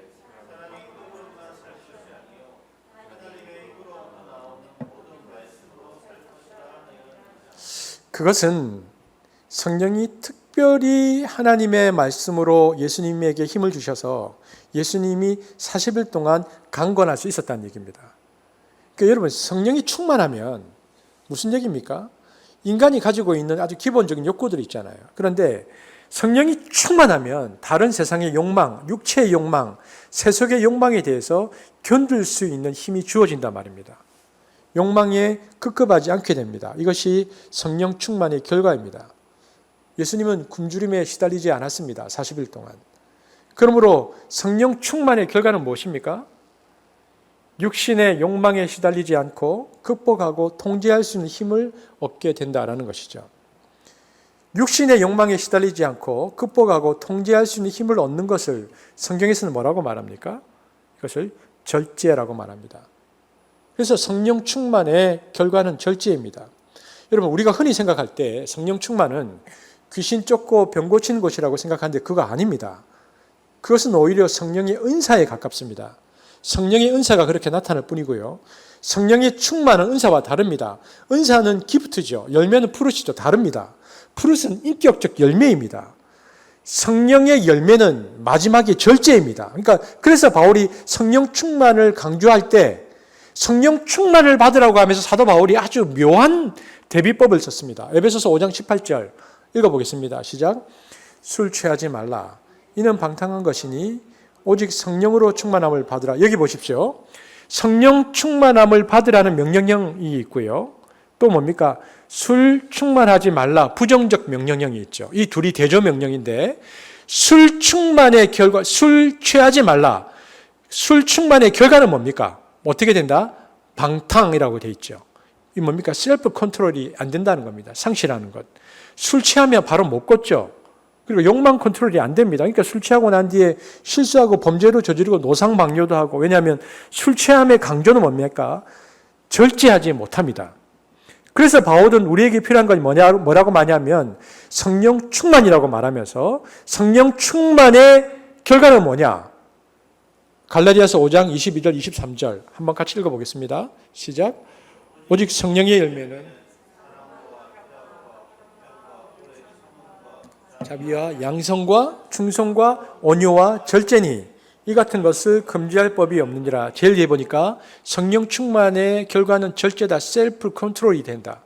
영어 성경, NIV 성경에 셀프 컨트롤이 된다. 그러니까 술 취하면 셀프 컨트롤이 안 되는데 성령 충만을 받으면 셀프 컨트롤이 된다. 그래서 성령 충만의 결과는 인격인데 절제가 일어난다. 그러니까 성령 충만의 결과는 절제라는 것입니다. 그러므로 어떤 사람이 성령 충만한 것은 무엇으로 판단해야 되는가? 귀신을 잘 쫓는가, 병을 잘 고치는가, 이적을 행하는가로 판단해서는 안 되고 저 사람에게 절제가 있느냐 없느냐로 판단해야 한다는 것입니다. 자신의 욕망을 통제할 수 있는 힘이 있는가 없는가로 보아야 하죠. 성경은 명확합니다. 성령 충만을 무엇으로 판단하라고 말합니까? 욕망에 대한 절제력이 있는가 없는가로 판단하라. 우리들도 예수님처럼 이 광야와 같은 세상을 살아갈 때 항상 굶주림이 있죠. 부족함이 있습니다. 채우지 못한 어떤 욕망이 우리 가운데 있어요. 그런데 그 욕망을 절제하고 통제할 수 있는 성령의 충만함을 받으면, 그 성령의 충만함을 받으면 광야 생활을 잘 이겨낼 수 있다는 것입니다. 이것이 예수님께 배워야 할 부분이죠. 그런데 여러분, 이 절제가 잘 됩니까? 지난주에 한 분과 얘기하는데 그분은 사야 될 물건을 안 사면 몸이 아프다던데. 여러분, 절제가 안 되잖아요. 이 절제가 어려운 이유가 무엇입니까? 마귀는 성령이 이렇게 특별히 주님을 지배하고 계실 때는 안 나타나요. 그랬다가 마귀가 언제 나타나는가? 40일이라는 특별한 구속사의 시간이 끝나고 나서, 즉 주님이 구원자로서의 특별한 기간이 끝나고 인성으로 인간의 성품 가운데로 다시 원위치 하시는 순간 극심한 굶주림이 다가왔는데 그 순간 딱 나타납니다. 그럼 오늘 시험을 하는 거죠. 그러니까 극단적으로 육체나 마음에 욕망이 일어날 때 마귀가 딱 나타납니다. 여러분, 마귀는 타이밍의 천재입니다. 결정적일 때를 압니다. 함부로 우리를 건드리지 않습니다. 그래서 칼빈은 뭐라고 말했느냐? 마귀는 항상 평지에서 시험하지 않는다. 평지에서 우리가 시험을 받아도 넘어져도 바로 일어날 수 있거든요. 그러면 칼빈은 뭐라고 말했을까요? 마귀는 항상 비탈길에서 딴지를 건다. 걸리면 산 밑에까지 굴러떨어져서 만신창이가 되어서 제 힘으로 못 일어나도록 만든다는 겁니다. 마귀는 언제 시험해야 하는지를 정확하게 압니다. 즉 저와 여러분의 욕망이 가장 깊이 팽창했을 때가 언제인지 알고 시험을 합니다. 누가복음 4장 2절 한번 같이 읽어볼까요? 시작. 이 모든 날에 아무것도 잡수시지 아니하시니 날수가 다음에 줄이신 줄. 마귀의 타이밍은 언제입니까? 마귀는 항상 저와 여러분이 영적으로 가장 약할 때 시험을 한다는 것입니다. 그럼 가장 약할 때는 언제입니까? 우리의 욕망이 극대화될 때. 마귀는 저와 여러분을 너무 잘 압니다. 우리 내면을 나보다 더 깊이 파악하고 있고요. 어떤 심리학자나 분석가보다도 우리의 무의식까지 잘 들여다보고 있습니다. 잘 지켜보고 있습니다. 그리고 마귀는 우리의 내면 중에 어느 쪽에 욕망이 부풀려 올려졌는가를 보고 결정적인 타이밍에 거기에다가 딱 딴지를 거는 겁니다. 근데 거기에 걸리면요, 넘어져서 그냥 굴러 떨어지는 거죠. 삶이 깨어지고 망가지는 것입니다. 그러므로 우리는 마귀의 타이밍에 대해서 항상 염두에 두어야 합니다. 그래서 늘 우리가 뭘 점검해야 하냐면 날마다 내 무의식에서 어떤 욕망이 날 감싸고 휩싸고 있는지를 지켜봐야 됩니다. 그리고 이것이 어느 정도의 수준으로 자라고 있는지를 날마다 점검해야 하죠. 그리고 이것이 위험한 수준으로 다다라서 내가 감당할 수 없는 극대화되는 시점으로 들어가는 순간 시험은 시작됩니다. 자, 여러분, 제가 질문해 보겠습니다. 그러면 여러분 속에서 자라는 욕망은 무엇입니까? 물질욕, 또 자식에 대한 욕심, 또 성취에 대한 욕심, 명예에 대한 욕심, 또 자아실현에 대한 욕구, 특히 수많은 욕망이 우리 가운데 있는데 그 중에서도 어떠한 욕망은 나이대에 따라 다릅니다. 그리고 어떤 시기에 따라서 강화되는 욕망이 있어요. 그래서 생애마다 이 다가오는 욕망이 달라요. 끊임없이 욕망은 다가오지만 어느 시기에는 그 욕망이 굉장히 강력할 때가 있습니다. 특별히 20대, 30대, 40대는 정력이 강합니다. 매우 강하죠. 어거스틴이 평생 고민했던 것이 자신의 정력 문제였습니다. 어거스틴이 그런 표현 썼거든요. 나는 남달리 뜨거운 피를 가지고 태어났다. 이게 체질이 성욕적이었다 이 말입니다. 그래서 굉장히 고생했습니다. 어거스틴이 고백론에서 매우 갈등하는 문제를 보면 성욕 때문에 굉장히 고생합니다. 근데 그런 욕망이 사람마다 나이대마다 다른 욕망이 있어요. 그런데 여러분, 이 욕망이 극대화되는 순간이 굉장히 위험합니다. 그때를 마귀는 놓치지 않습니다. 그래서 그때 마귀에게 타이밍을 주면 지는 겁니다. 여러분, 전쟁이라는 것은 타이밍 싸움인데 주도권을 빼앗기면 지는 거죠. 마귀가 먼저 내 삿발을 쥐기 시작하면 끌려다니다가 지쳐서 넘어지고 쓰러져서 시험 드는 겁니다. 그것을 극복하려면 마귀가 주도권을 쥐고 마귀가 내 인생의 타이밍을 장악하기 전에 내가 먼저 마귀의 주도권을 장악하고 영적 싸움의 삿발을 잡고 내가 타이밍을 쥐어야 하는데요. 이 싸움이 굉장히 중요합니다. 그럼 여러분, 마귀의 타이밍은 언제입니까? 마귀가 확 달려드는 그 타이밍은 우리의 욕망이 극대화되는 순간입니다. 그러면 예수님의 타이밍은 언제입니까? 우리가 우리의 자신의 욕망을 절제하는 타이밍입니다. 마귀에게 삿발을 잡히지 않으려면 그래서 우리의 욕망을 날마다 절제하는 시간을 유지 강화해야 하는 것으로 바꿔야 합니다. 이것을 적용시키면요, 내가 개인적으로 기도하는 내 개인 기도 시간, 성경을 읽는 시간, 혹은 새벽마다 묵상하는 그 성경을 읽는 시간, 큐티 이런 시간들은 우리의 욕망을 절제하는 시간인데 이때는 절제력이 강화되는 시간이죠. 그래서 이때는 내 내면의 무의식과 내 자아의 깊은 곳에서부터 소리치는 그 욕망을 성령께서 말씀의 빛으로 비추시면서 내 안의 욕망과 약점을 발견케 하시고 그 부분을 의뢰하고 도우심을 구하는 순간 성령이 말씀으로 역사하셔서 내 안에서 절제력을 강화시키고 욕망에 휩쓸려 가지 않도록 우리를 지켜주시는 것입니다. 그리고 그 시간을 강화하고 그 시간을 붙들고 있고 그 시간에 삿발을 놓지 않으면 마귀는 우리에게 시험을 걸지 못합니다. 문제는 그것을 놓쳤을 때 걸리는 거죠. 그래서 마귀와의 전쟁에서 중요한 것은 타이밍 싸움입니다. 그리고 우리가 기억해야 하는 것이 있습니다. 이 시험은요, 반복되는 시험이라는 것입니다.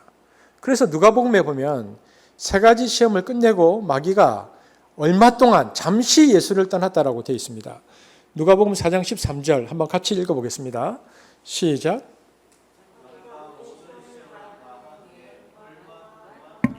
여러분, 이것은 누가복음에만 있는 표현입니다. 마태와 마가복음에는 없는 표현이죠. 이것은 누가가 무슨 이야기를 하고 있는 것이냐 하면 예수의 이 시험은 예수의 생애 내내 계속되었다라는 것입니다. 그와 마찬가지로 저와 여러분도 하나님 나라로 우리 영혼이 죽어서 들어가기 전까지 또 주님이 재림하실 때까지 마귀의 시험은 우리 안에서 계속 반복되는 성격의 시험이라는 것을 우리에게 말해줍니다. 그래서 이 시험은 우리가 깊이 묵상하면서 이 시험을 어떻게 극복할 것인가를 예수님을 통해서 배워야 할 부분이 있습니다. 마귀가 시험을 하러 올 때 시험을 극복하는 방법이 무엇입니까? 마태복음 26장 41절 기도하는 것입니다. 마태복음 26장 41절 읽어보겠습니다. 시작. 시험에 들지 않게 깨어 기도하라. 기도하는 것이죠. 여러분, 마가복음 1장 15절에 보면 하나님 나라가 가까이 왔다. 그죠? 예수님의 첫 설교인데요. 여기서 쓰인 단어가 엔기켄이라는 단어인데 이것은 엔기조라는 단어의 현재 완료형입니다. 그러니까 보십시오. 어떤 뜻이냐면 하나님 나라가 매우 가까이 왔다는 것입니다. 실제로 하나님 나라가 임했다. 라는 표현인데, 근데 이 표현이에요. 예수님께서 약간의 불투명을 두고 이렇게 표현하셨어요. 왜냐하면 예수님의 초림으로 하나님의 나라가 시작되긴 했는데, 정확하게 만약 숫자적으로, 그러니까 수학적으로 따지면 정확하게 언제부터 하나님 나라가 시작된 것입니까? 정확하게 한다면 예수님께서 죽으시고 부활하셔야 하나님 나라가 완전히 시작하는 겁니다. 그런데 지금은 예수님께서 사역을 시작할 때잖아요. 그러면 예수님께서 사역을 시작했을 때는 하나님 나라가 막 동트고 있을 때거든요. 그러니까 하나님 나라가 가까이 왔다라는 다소 애매한 표현을 쓴 겁니다. 그리고 그 하나님 나라가 가까이 왔을 때의 첫 시작이 뭡니까? 광야의 40일입니다. 그러니까 이것은 마치 그 우주선이 이렇게 날아가서 우주 정거장에서 도킹할 때 그 순간과 같고요. 혹은 전쟁에서 어떤 상륙 작전을 할 때 교두보를 두고 이제 상륙 작전에 성공한 것과 같습니다. 아직 그 땅을 점령하지 않았는데 이제 그 땅에 막 들어간 것, 그 지점을 얘기하죠. 그러니까 하나님 나라의 시작점으로서의 광야. 지금 이 광야의 의미가 거기에 있다는 것입니다. 하나님 나라가 이 땅에 들어오는데 하나님 나라가 막 시작하는 지점으로서의 광야, 마치 우주선에 도킹한 지점과 혹은 전쟁에서 그 상륙작전의 그 교두보의 그 지점이 광야다. 성경이 그렇게 우리에게 말해주고 있는 것이죠.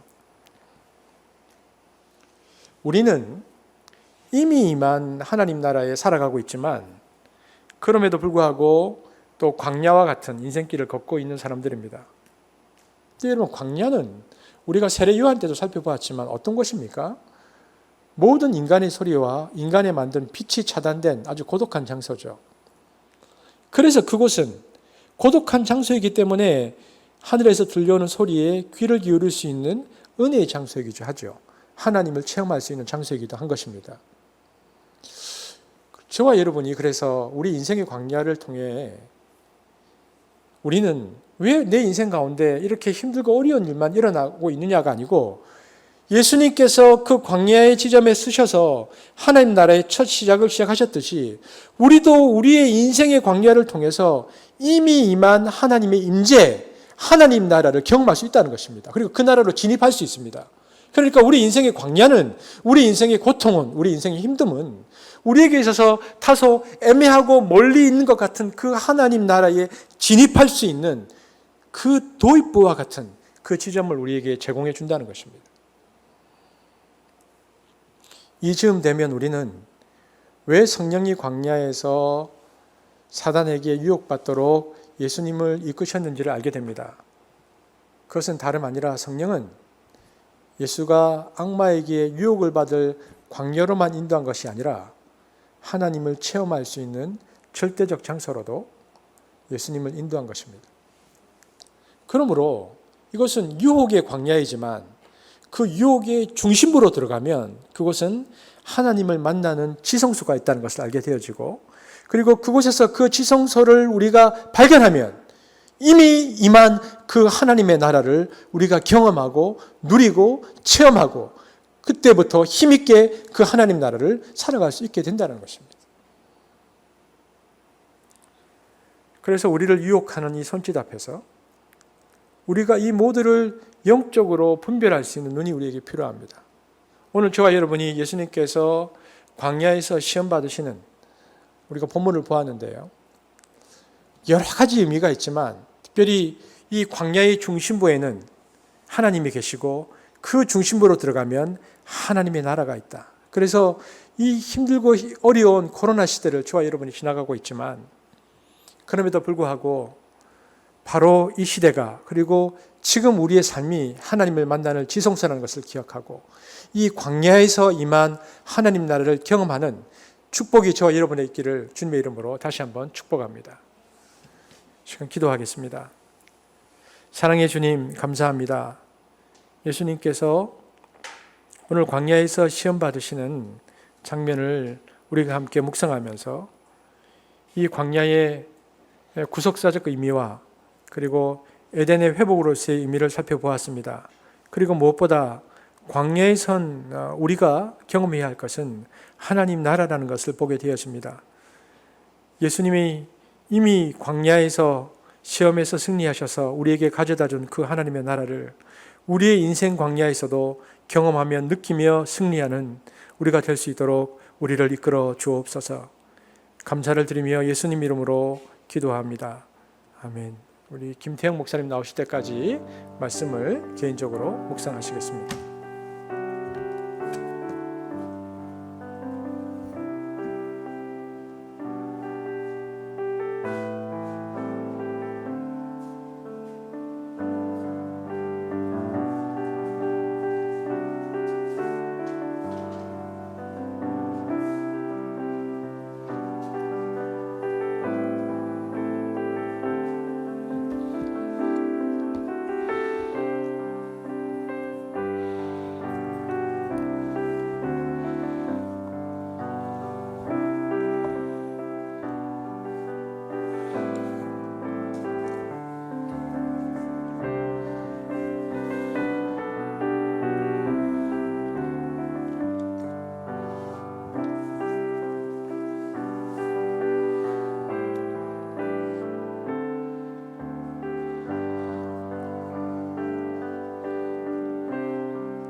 이 말씀을 생각하면서 우리 찬양을 함께 하도록 하겠습니다.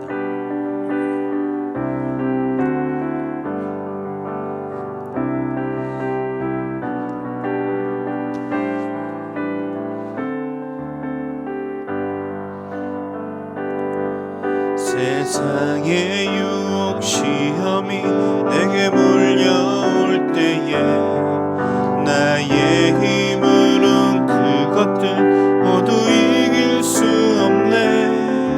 거대한 폭풍 가운데 위축된 나의 영혼 어찌할 바를 몰라 헤매이고 있을 때 주를 찬양 손을 들고 찬양 전쟁은 나에게 속한 것 아니니 주를 찬양 손을 들고 찬양 전쟁은 하나님께 속한 것이니 거짓과 속임수로 가득 찬 세상에서 어디로 갈지 몰라 머뭇거리고 있네. 공중의 권세 잡은 자 지금도 우리들을 실패와 절망으로 넘어뜨리려 하네. 주를 찬양 손을 들고 찬양 전쟁은 나에게 속한 것 아니니 주를 찬양 손을 들고 찬양 전쟁은 하나님께 속한 것이 주위를 둘러보면 주위를 둘러보면 아무도 없는 듯 믿음의 눈을 들면 보이는 분 계시네.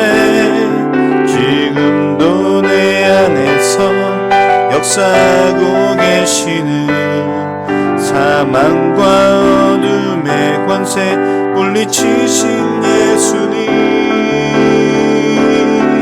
주를 찬양 손을 들고 찬양 전쟁은 하나님께 속한 것 아니니 주를 찬양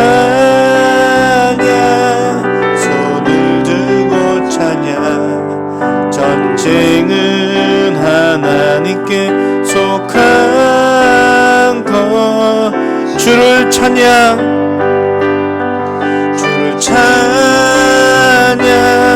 손을 들고 찬양 전쟁은 전쟁은 나에게 속한 것 아니니 주를 찬양 손을 들고 찬양 전쟁은 하나님께 속한 것이니. 아멘. 이 시간 준비된 헌금을 드리는 시간을 가지도록 하겠습니다.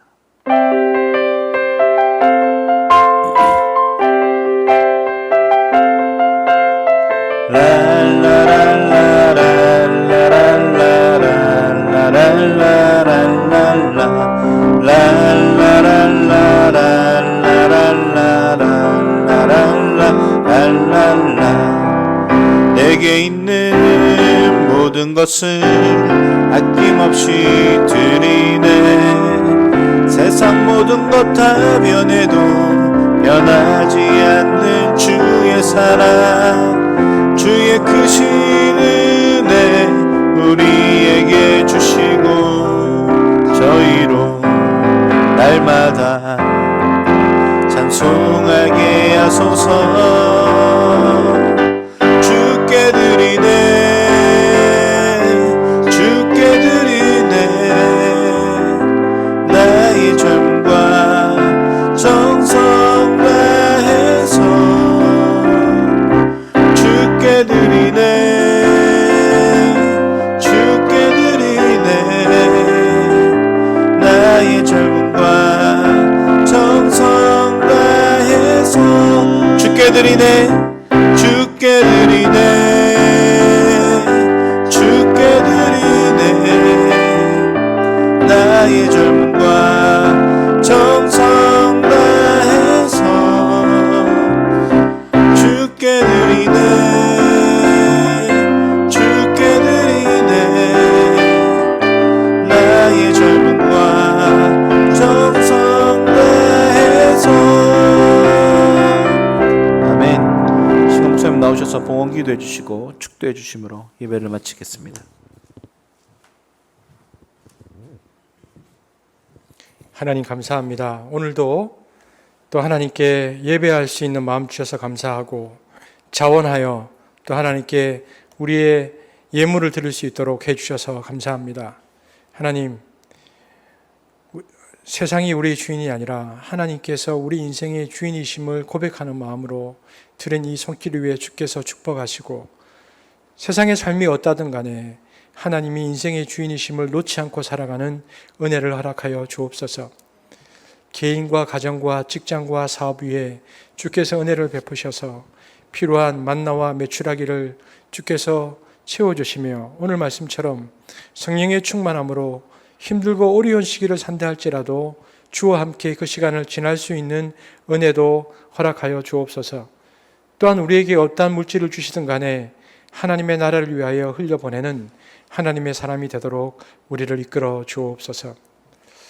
이 시간 우리 자녀들과 또 한습에 있는 가족들을 우리가 함께 축복하도록 하겠습니다. 지금은 우리 주 예수 그리스도의 은혜와 하나님의 사랑과 성령의 교통하심이 하나님의 나라를 인생의 광야에서 경험하며 살기를 원하는 한숲 위에 지금부터 영원토록 함께 계실지어다. 아멘.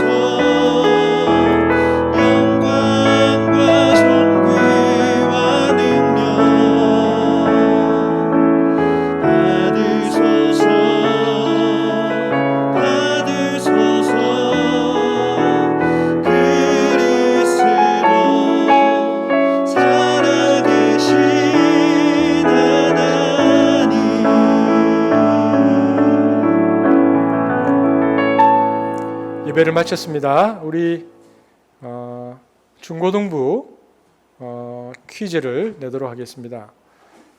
성령 충만의 결과는 무엇입니까? 오늘 설교에서 나왔죠. 힌트는 술 취하지 말라, 그 다음에 뭐가 나왔는데 그것에 해당되는 것이고요. 우리 장년들은 오늘 본문을 보는 두 가지 관점 제가 말씀드렸습니다. 두 가지 관점이 어떤 관점인지를 우리 김태형 목사님에게 보내주시기를 바랍니다. 김태형 목사님 나오시겠습니다.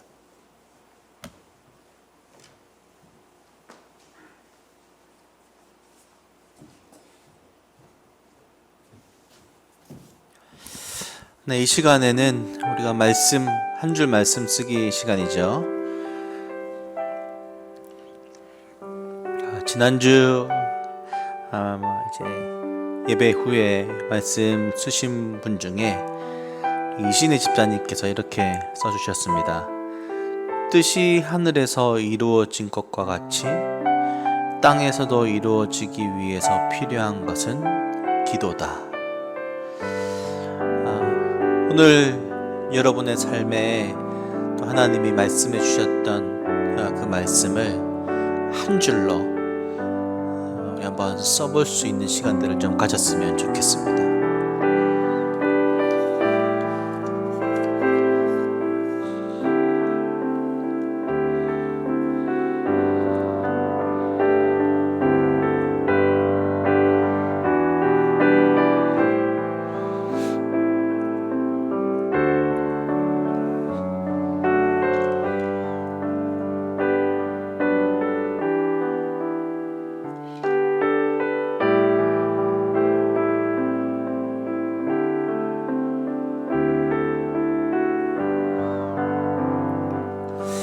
네, 그러면 이제 광고를 드리도록 하겠습니다.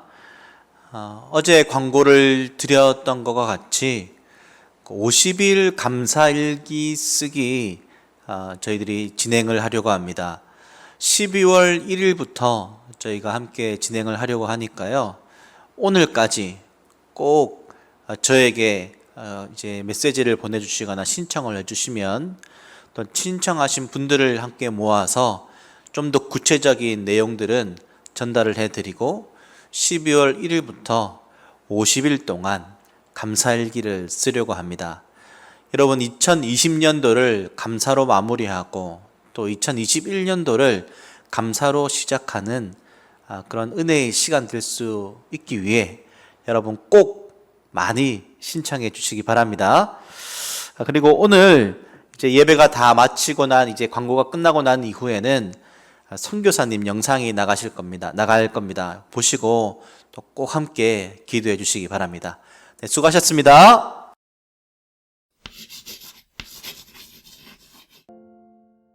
지정해 주세요. 누가 대답을 해달라고요? 그럼 제가 다 할 수도 있어요. 어떻게 지내시는지요? 요즘은 코로나이기 때문에 뭐 여러 가지 제약도 있고 이제 그런 시간들을 보냈지만 저희는 YN 캠페인 코리아로 지금 이곳에 있으면서요. 팀들도 나름 자신들의 사역들도 진행하고 있고요. 개인적으로 저희 부부는 들어오신 선교사님들이 들어오시면서 충격과 어떻게 해야 될지 모르는 미래에 대한 아픔과 그런 이야기들을 많이 하고 있습니다. 그래서 이 공간에 참 많이 오세요. 한국 갔다고 갑자기 직장 얻어야 되니 막 이러고 눈물 펑펑 흘리시는 분도 되게 많거든요. 그런 것들에 대해서 저희가 지금 같이 나누고 기도하고 같이 아파하고 있습니다. 제가 모든 선교사님이 너무 초대경 선교사님을 이쪽 보세요. 자꾸 이렇게 너무 왜 봐? 이쪽 보내주세요. 실제로는 두 분에 대한 사역에 대해서 저희는 임팩트 월드 투어라는 공연을 통해서 청소년들에게 복음을 전하는 사역을 하고 있습니다. 이번에 이제 코로나 때문에 전체적으로 복음을 전하거나 많은 사람들에게 접촉하지는 못하지만 오히려 이 쉬는 시간들을 통해서 많은 청소년들 훈련하고 가정과 또 부모님들 를 초청해서 같이 어떻게 하면 우리 청소년들에게 좋은 부모가 될 수 있을 것인지 이제 그런 것도 나누는 그런 기회를 갖고 있는데요. 네. 저희들은 청소년들이 가장 좋아하는 컨텐츠가 사실 공연이고 춤이고 노래라는 것을 저희들이 알게 됐습니다. 그래서 어느 지역에 가든지 한 도시를 타게 돼서 1년 정도는 그 도시에 들어가서 도시에 있는 교회들과 교제하고 또 도시에 교회들이 필요한 것이 무엇인지를 저희들이 이제 같이 기도하고 중보하면서 1년 동안 준비하고 난 뒤에 2달 정도를 전 세계에서 오는 공연팀들이 있습니다. 그래서 이런 팀들과 함께 한 50분 정도 공연을 하고 마지막 15분 정도 복음을 전하고 그러면서 그들에게 그 복음을 제시함으로 이제 청소년들이 예수님을 받아들이는 과정인데요. 그래서 한 도시를 예수님 알지 못하는 청소년들에게 복음을 전해주고 그리고 그 청소년들이 지역교회에 잘 정착할 수 있도록 인도해주는 중매장이와 같은 그런 사역이 바로 임팩트 월드 투어 사역입니다. 저희들이 10년 전에 제주에서 사역을 했고요. 한 3만 6천 명 정도의 청소년들을 동원했던 적이 있습니다. 2012년에는 부산, 2014년에는 거제, 그 다음 2015년에는 대전, 2017년에는 대구 지역을 임팩트 월드 투어 사역을 했고요. 그리고 금년에는 사실은 광주시를 타겟하려고 했는데 아쉽게도 코로나 때문에 저희들이 안식년 아닌 안식년을 보내고 있습니다. 그리고 광주를 위해서 또 제자와나 같이 일하는 사역자들을 양성해야 되기 때문에 그 DTS를 지금 여기서 11월에 하려고 지금 진행 중입니다. 또 우리가 작년 코로나 있기 전에 너무나 감사하게 하나님께서 이 몽골에 성경을 전달하는 그 사역을 사실 이제 로렌 커닝햄의 정말 이 뜨거운 수건인데 이 한국까지 오셔서 이제 저희 베이스까지 오셔서 부탁을 하셨어요. 어쨌든 몽골을 우리가 품고 지금까지 계속 함께 하고 있습니다. 몽골에서는 이제 외국인들은 성경을 전해주지 못합니다. 몽골 현지인들이 저희 팀에 한 명씩 들어와서 이제 몽골 사람을 통해서 현지의 성경을 전해주는 사역을 계속했는데요. 금년에는 못하게 되었지만 이제 몽골의 문이 열리면 몽골에 약 300만 명이 살고 있는데 60만 가정이 작년에는 약 한 3만 가정 정도에게 성경책을 나눠주었는데 나머지 한 53만 명 정도 내년에 계속해서 앞으로 5년 정도 계획으로 성경 배포 사역을 지금 계획하고 있습니다. 그러면 이제 앞으로 계획하고요. 기도 제목이 있다면 좀 간단하게 이야기를 좀 해주시죠. 신앙의 베이스가 저희가 2개로 확장이 됐습니다. 그래서 저희들에게 가덕 베이스하고 신앙 베이스가 하나님 앞에 좀 더 튼튼하게 서기 위한 시간을 하나님 주실 거라고 저도 믿습니다. 그리고 또한 제자화 사역도 아주 중요하고 또한 IWT를 계속적으로 복음을 전하고 도시를 이제 나가는 것을 광주, 그 다음에 창원 계속 저희가 이제 기도하고 준비하고 있습니다. 또 몽골 또한 마찬가지 저희 안에 계속적으로 살아있는 하나님의 부르심이기 때문에 그리고 또 하나가 이제 돌아온 선교사님들에게 뭐 물질적인 어떠한 것보다 그분들과의 방향성 어떻게 그분들이 선교의 한국의 역사에 함께 하실 것인가 하는 게 또 저희들의 중요한 바라봐야 할 계획이 아닌가라고 생각합니다. 물론 저희들이 지난 한 세기 동안 30년 동안 수많은 한국 선교사님들이 전 세계에 나가서 참 열심히 사역을 하였는데 이번 이 코로나를 통해서 많이 돌아오게 되었습니다. 그러나 하나님 부르신 사명이 이 코로나 때문에 또 멈출 수 없는 것 같습니다. 그래서 이 기간 동안 이곳에 머물면서 먼저 한국에 온 선교사로서 같이 전략들을 나누고 어떻게 하든지 이 불을 계속해서 이어나갈 것을 기대하고요. 단기적인 사역이 아니라 장기적으로 우리의 평생을 어떻게 함께 섬길 것인가 또한 외국에서 섬겼던 노하우나 그런 경험들이 우리 사랑하는 우리나라에서 어떤 모양으로 섬김이 될지 그런 것들을 또 함께 기도하면서 하나님의 음성을 듣고 있습니다.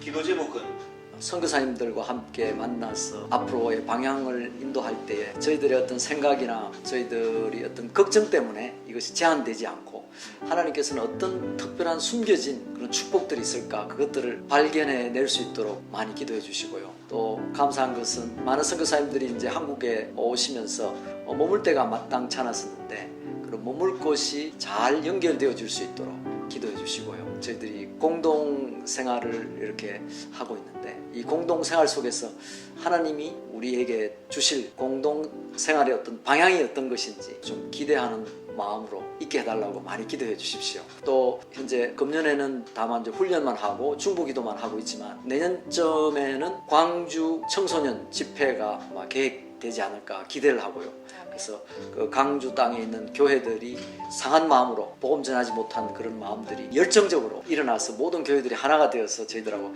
협력할 수 있게 되기를 기도해 주십시오.